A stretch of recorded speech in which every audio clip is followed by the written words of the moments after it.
Okay, so today we're going to talk about Oculus or Meta Quest 2 Buyer's Guide.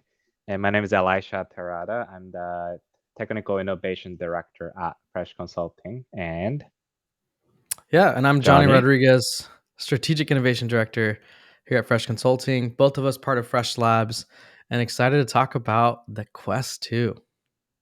Yes, and I guess they're still in transition period where they're calling it Oculus Quest somewhere else, and then Meta Quest the other places. And when you search on internet, I think people still call it Oculus Quest 2.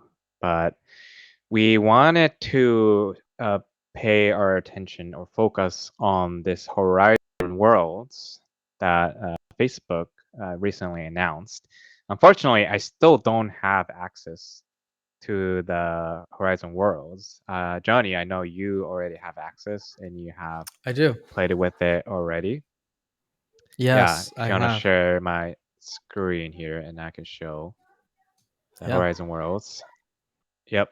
So yeah, this is something I'm excited to join. I joined on the waitlist, but yesterday I checked, I still don't have access. But basically, this has kind of pushed you and many people in the community of the owners of the original Oculus Quest to buy the Quest 2 so that they can join the Horizon Worlds because Facebook made the app available for the original hardware until like January like 11th or something. It's going to not work for the original Quest because they want to push, I guess, the hardware to the next generation instead of supporting older generation hardware. And we want to talk about the buying guide because I'm pretty sure some of you guys are also interested in buying the Quest 2 and maybe have a lot of questions about like, okay, which size should I get? What accessories should I get? So we want to answer that question. So Johnny, you yeah, bought one. I did. You which size did you buy with the Quest 2? Yeah, so let's see here. So I ended up going with the Quest 2 256 gigabytes with a little bit larger storage, mainly because I wanted to be able to capture more of the um, screen recording of some of the stuff I'm going to be working on and want to be able to share, for this particular, for anybody kind of following the content that we're putting out, thought that would be helpful to be able to have kind of that almost unlimited space from a screen recording perspective. It also helps to have, instead of having to delete an app and then reinstall an app, if you think about your phone, right? It's kind of inconvenient Yeah. to have to do that. So it does allow you to have a little bit of extra space. Some of these bigger apps take up more and more space. So some of like the big, box title Yeah. apps are gonna be a lot of take Yeah. up a lot of room. Yeah, I was looking into this Medal of Honor Above and Beyond, and this is a new app.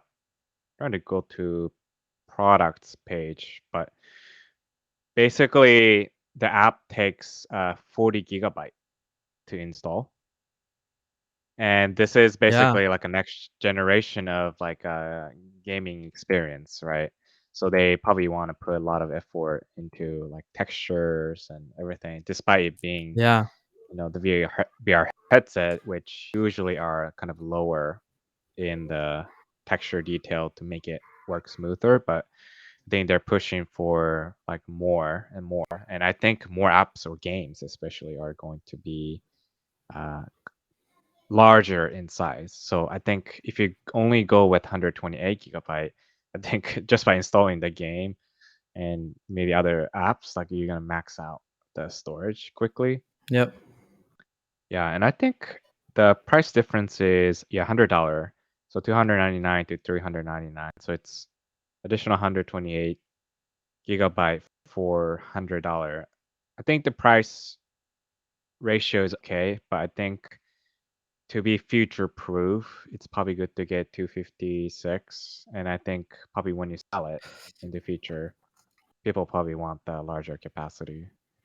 Yeah, I think a consideration I think about, Elisha, when I'm buying these bigger devices, like if I'm thinking of a new iPad or an iPhone or a VR headset or something like that, I do think about, okay, how long do I actually anticipate I'm going to have this device? If I'm planning on doing the upgrade a year from now, then I typically what I'll do is I'll look at my current device and I'll look at the storage that I take up on my device. So if it's my iPhone, I'll look and I'll say, okay, last time I got a 256 gigabyte device. How much am I actually using on my device today? And most of the time, I find that I'm pretty close. I'm at 240 or something. I'm almost maxed out, so I know that I can't go anything less for a lot of the users that are out there. And to your point, Elisha, I think there were, if I remember correctly, in 20, was the year 2020. I think there were, if you combine all the years that the Oculus had since they released their headsets, I think they were closer to 30 million headsets that have been sold. We still, from my Whoa. understanding, we still don't have the metrics for how many they sold at Christmas. But from my understanding, there's a chance that just during Christmas of this last year alone, they might have doubled that number in just one season. So it'll be something we'll want to Yeah. keep an eye on. But you're right, there's tons of users out there. The Oculus app for the iPhone on the App Store was the number one downloaded app during Christmas, which gives you an Oh, wow. indicator that lots of people were downloading the app to connect their headsets and stuff. And so we're going to have a lot Yeah. of first time users that don't have any storage to compare to. So you probably want to start off with that higher limit and set the precedent of, being able to download and give yourself kind of that better experience. That makes sense. Yeah. And you also purchased some of the accessories for the Oculus Quest 2, right? Specifically. And you had some experience that I wanted to ask you about and see if I should get the same accessories that you got or if you recommend something else instead. Yeah, that's a really good question. Let me see if I can maybe share my screen to be able to Hmm. answer this a little bit better. I'm going to do this, temporarily turn off your screen here. Hmm. And to start, I did get the Quest 2 Elite strap, which you had on the screen. I have the Quest here, by the way, right in front of me. And you can see, and we'll share this on the screen in a little bit. There is a little knob right here at the back that allows you to tighten Oh, interesting. and loosen. So Oh. this is not built into the headsets. The straps by themselves are kind of a little bit more flimsy, like what you see here at the top. And Uh-huh. then this actually, these are plastic along the side, and then this is essentially bringing you in closer and further. You'll also notice that it has kind of this little padding or this little thing to put on the back of your head. So it makes for a little bit of a better experience, actually. Um, and so as far as being able to put it on your head and take it off your head, on my Oculus Quest 1, I constantly found myself like putting it on, pulling off the straps, Yeah. tightening here, and Yeah. then if you hand it to somebody else, then they undo it. It's so Yep. inconvenient. And this Yeah. I one's had to do really, that really too. nice because you can actually like loosen and tighten. That's pretty smart. Yeah. So the other cool thing about this, Elisha, is that it comes with a external battery built in. So inside of this little area here, this isn't just a little rotating device. This actually has battery inside of it. And I have this little device here that I would plug into the side of my headset. Oh, I got don't it. have it plugged in, which this is one of my complaints about the device, but it'll be plugged Okay. in. And so my battery lasts, from my understanding, about 50% more, which is pretty good. So if I'm getting 4 hours, I'll get 6 hours, right? If I'm getting 4 hours Got normally, it. I'd get six. So it gives me another How do 50%. you charge? Do you charge from one USB port that charge both the battery and the headset itself? So yeah. So theoretically, what you do is, well, first of all, on the back here, let's see if we can get that to Uh-huh. focus. Oh yeah, I see There's a an little tiny actual there's an USB-C. actual Yeah, yeah, yeah. USB-C plug-in that I could plug in directly to it. This is probably what most people will do is instead of plugging it in here, they'll keep this connected and they'll plug in here and this will be pass through. So as it charges Got it. this, it'll charge this first and then charge the headset. If you charge here first, right, you're no longer plugged in. And so you're not Got it. charging this device anymore. So yeah, Got most it. people will charge in the back. Got it. So it's a great device. My complaints actually have to do with the ergonomics of it. It does drastically improve how easy it is to take it on and off, and the comfort is better. The problem with it is that it does still put a lot of pressure on the front of my face. And so I Oh. do end up taking off the device, and my nose, maybe I have a bigger nose, Elisha, but my So nose is a oh, little bit I do more get it too. On sore. the original one, I still get the Yep. nose, and I also get Yep. it, like, on my Yeah, I get it forehead. up here on my hair, on my like head, and I end up. There hasn't been a time where I've worn an Oculus headset and I haven't come out of the experience with a headache. If I'm experiencing more than like 2 hours of gaming, it's so much fun. But I take it off and I'm like, oh my goodness, my head hurts so much. And most of the time, it actually doesn't have to do with the screen being so close to me or things like that. It has to do with the fit of your actual headset. Got it. So one of my recommendations for you, Elisha, and I'm hoping that you're considering buying a Quest 2, considering that you only have a Quest 1. Mhm. But one thing I would strongly recommend is that you get you get one of these a strap like this. My recommendation is actually now I will be returning this and I will be getting a different device that I'll chat over to you, but it's called the Bobo VR. And the only difference with this one between this one and the one that I have today is that it takes the pressure off of my face and it puts it more on like the distributed around my head, and then the headset actually just sits in place and it's almost floating, and you can like there's a little Oh, knob that will allow interesting. you to bring it closer to your head, and so it actually becomes no pressure on your face, all the pressure distributed across your head. So it's a pretty cool Got it. I device, but the Bobo see VR. Bobo VR Yep. M2 Pro is the one you're looking at? Yep. Wanna I'm share looking to that get the screen on M2 this one? Pro. Sure. You're gonna share it, you said? Or do you want me to Or I share it? can share, yeah. Yeah, I can share Yeah, go the for it. screen here. So I'm on the Bobo VR website, and there's a M2 Pro and M2. I assume you probably wanna get M2 The main Pro. difference is the battery. If you want the extra battery, it actually sits intentionally very ergonomically above that, and that's all magnetically placed.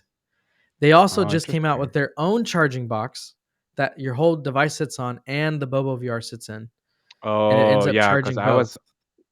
I was looking at the Anchor charging dock for Oculus Yep. Quest 2, but you're saying with theirs, it's gonna fit right with the shape of Yeah, if you go back to their the homepage, they have it's called the D2 charging. Yeah, right there in the middle.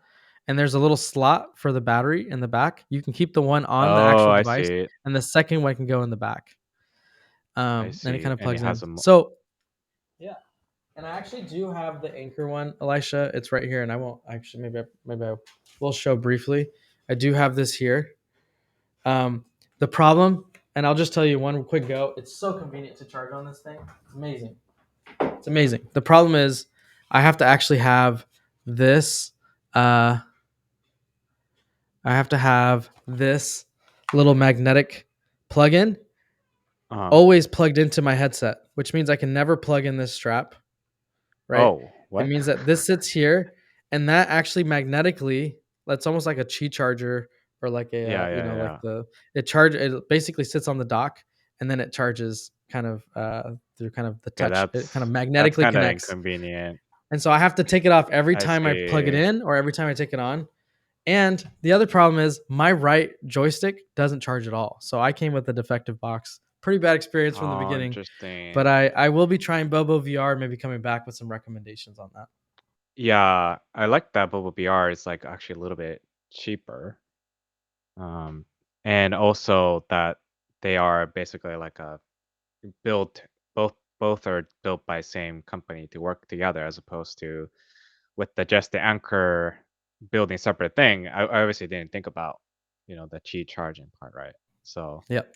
okay, I guess we'll record a follow-up video later once you get the Bubble VR, and I Yeah, should we'll do probably a get part two going. and Yeah, exactly.